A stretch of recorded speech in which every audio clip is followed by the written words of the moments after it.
You're listening to Buried by Time, a podcast about stories, people, places, and events that still have something to tell us.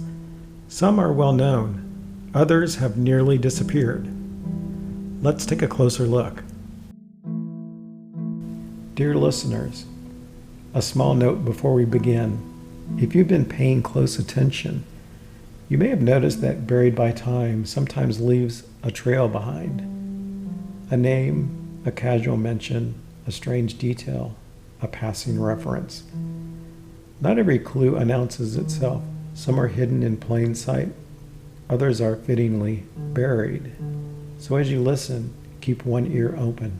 Somewhere in each episode, there may be a clue pointing towards the next story waiting underneath. Now on to our episode.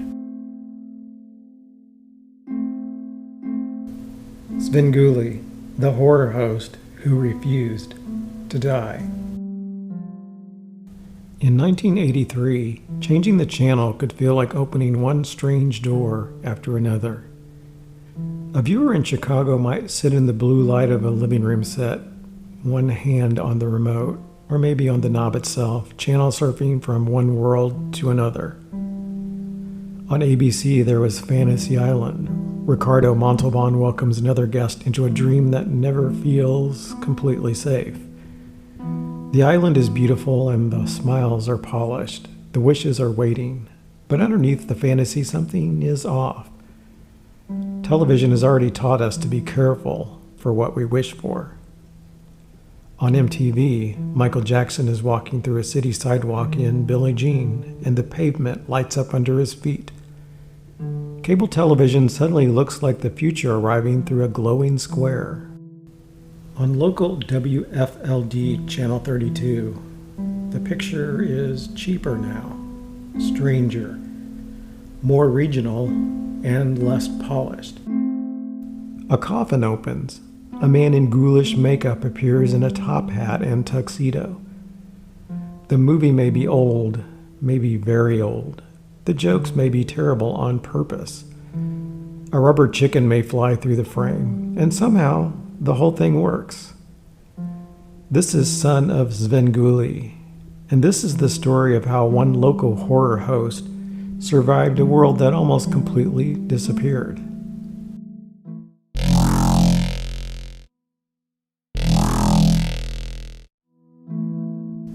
Before streaming, before the endless scroll, before the algorithm decided what you might want to watch next, television had geography.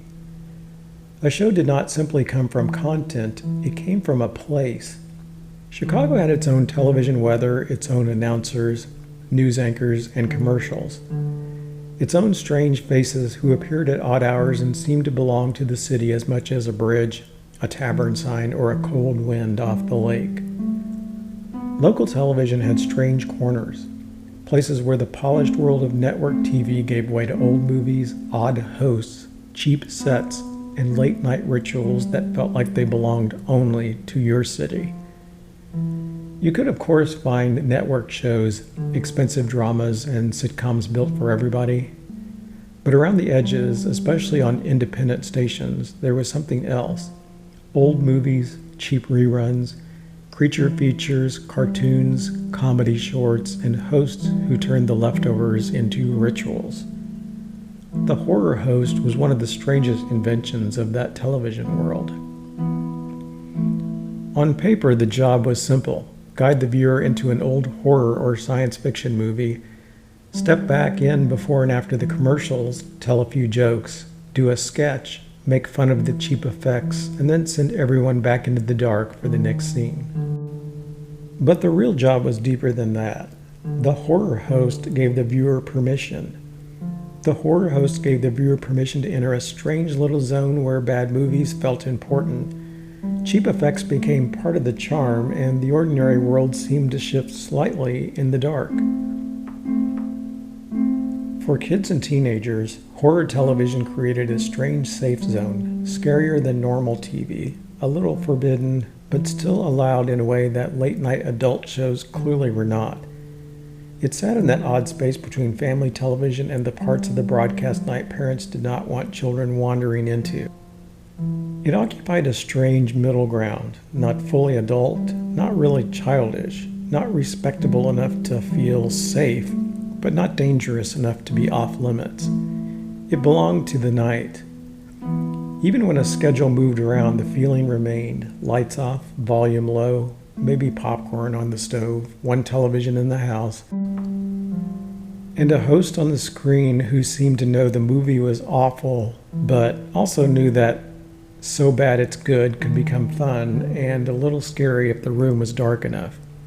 The original Svengoolie appeared in Chicago in 1970. The show was called Screaming Yellow Theater. It aired on WFLD, Channel 32, and the character was created and played by Jerry G. Bishop, a Chicago radio and television personality. His Svengoolie was a long-haired undead hippie, a figure that already felt like a local broadcast hallucination. The name itself was a joke with a shadow behind it. Svengoolie plus ghoul. Svengoolie came from the old idea of the hypnotic manipulator. Ghoul came from the graveyard side of the imagination. Put them together and you get Svengoolie, part hypnotist, part corpse, part showman standing in the doorway of an old movie. Then came Rich Cause. Cause was young when he began sending comedy material to Jerry Bishop. He was not just a fan watching from the outside. He had the rhythm needed for this type of thing. Bishop brought him in as a writer and voice talent, and Cause became part of the machinery behind the original show. That connection shows why Rich Cause did not simply imitate Svengoolie later. He came from inside the original tradition. He was there when the entire oddball machinery was still being built. The first version ended in 1973. For a while, Svengoolie was another local television ghost, a thing people remembered, a regional oddity, and something that had appeared through the static and vanished. But local television had a way of resurrecting shows from the dead. On June 16, 1979, Rich Cause appeared on WFLD as Son of Svengoolie. That title can be confusing now because most people know him simply as Svengoolie, but at the time, the son of part made sense. Jerry Bishop had been the original. Cause was the successor, the next generation, the heir climbing out of the coffin, so to speak. Son of Svengoolie had all the ingredients that would become familiar: ghoulish makeup, top hat, tuxedo, old horror and science fiction movies, corny jokes, parody songs, film trivia, and, of course, rubber chickens. It was not slick, but that was the point. The cheapness was part of the charm. The coffin looked like a prop because, well, it was actually a prop. The jokes landed badly because they were supposed to land badly. You know, like a dad joke. The whole thing worked because it did not pretend to be more expensive, more serious, or more respectable than it actually was. The show knew exactly what it was, and for viewers, that made it feel personalized. A national network program might be watched by millions, but a local horror host felt more personal, as if the signal had narrowed down to your city, your station, your living room, and your Saturday night. And in Chicago, Son of Svengoolie was not the future of television. He was the survival of a past form that refused to die. That is what makes Svengoolie more than nostalgia. He stands at the crossing point between eras, the age of local stations and the age of cable, the age of appointment viewing and the age of endless choices, the age when old movies were not summoned by search bar but discovered by accident because someone at a local station needed to fill up airtime. The accidental discovery was powerful. You did not always choose the movie, you found it. A dubbed Japanese Godzilla film, a black and white haunted house picture, a strange old science fiction story with laboratory equipment, rubber suits, painted backdrops, and actors staring into the distance as if the end of the world had just entered from stage left. The host made it feel intentional. The host made the movie easier to follow in the dark. It could be strange, old, cheap, and ridiculous, but with the right guide, it was still worth staying with. Then television changed. In 1986, after WFLD became part of the new Fox television world, Son of Svengoolie was canceled. By then, the show had built a loyal cult audience, earned local recognition, and become part of Chicago's strange television identity, but it no longer fit where the station was going. Local weirdness rarely survives when a station wants to level up. Regional personality rarely survives when executives want something cleaner, broader, and easier to package. The strange host in the coffin does not look like the future when the future is branding itself as a network. So Son of Svengoolie disappeared, but not completely. Local television memories do not disappear just because a show is canceled. They stay with the people who saw them: the coffin, the bad dad jokes, the strange makeup, the feeling of being 8 or 12 or 15 and watching something you did not fully understand but somehow never forgot. On December 31st, 1994, Rich Koz returned to the character on WCIU in Chicago. By then, Jerry Bishop had reportedly told him he was grown up enough to drop the Son of title. Son of Svengoolie became simply Svengoolie. The name change completed the handoff from Jerry Bishop to Rich Koz. By the time the show returned in the 1990s, the former successor had become Svengoolie for a new generation. And then, in 2011, something stranger happened. Svengoolie went national on MeTV. A character born from Chicago local television, built around old movies and regional comedy, became a Saturday night fixture for viewers across the country. In one sense, that should have never happened. The world that made Svengoolie possible had mostly collapsed. Local stations no longer needed hosts in the same way. Old movies could be streamed, paused, searched, skipped, or ignored. Viewers no longer had to sit through the schedule and accept what the night gave them. Maybe that is part of why Svengoolie survived. He still feels like scheduled television, something planned, something viewers gather around at certain times instead of simply finding it whenever they want and streaming it. That feeling has nearly disappeared from our daily lives. There was once a small urgency in the phrase, "It's on." You either sat down and watched or you missed it.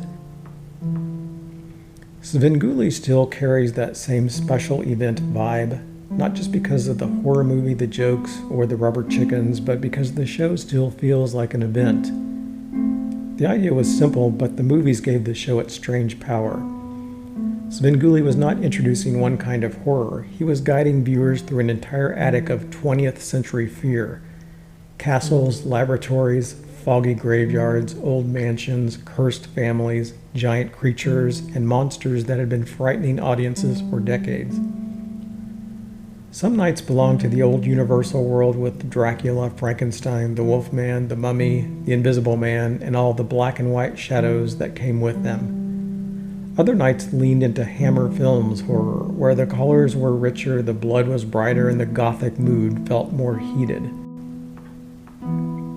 Then there were the monster comedies where Abbott and Costello could stumble into the same universe as Dracula and Frankenstein, turning childhood fear into something funny without completely removing all the unease. And then there were the creature features. Giant insects, mutants, things from swamps, oceans, deserts, laboratories in outer space. Some of these movies were eerie, some were beautiful in their own strange way. Some were cheap, dubbed, clumsy, or obviously built from rubber and cardboard. But inside the frame of a horror host show, even the weakest effects became part of the pleasure. That was the real trick. Svengoolie did not need every movie to be great. Quite the contrary. He needed the movie to have a world you could enter, a castle door, a laboratory switch, a strange footprint, a scream from the next room, a city about to be stepped on by something enormous. The host made old films easier to enter and fun. He could joke about the bad dialogue, point out the weird trivia, sing a parody song, but he never made the movies feel disposable. If anything, the jokes keep them alive. The show turned old film libraries into Saturday night company. So bad they were kind of eerily good. That is the part that belongs in Buried by Time. Svengoolie is not only the story of one performer moving from one version of a show to the next, it is the story of a television ritual, sitting down at a set time, watching an old movie with other people somewhere out there in the dark, and letting a host turn the whole thing into a narrated version of a haunted funhouse. The show survived because it still offers a simple promise. At a certain time, on a certain channel, the coffin opens again. Maybe the strange thing is not that Svengoolie survived, but that he still seems to come from a version of television that should no longer be here. The local station personality, the old film library, and the jokes to lighten the mood keeps things from being overly serious and dramatic. The feeling of watching something at night because the schedule led you there has mostly disappeared. Svengoolie remains as one of the few traces of that world. When the film begins, for a little while, the past does not feel buried. It feels alive.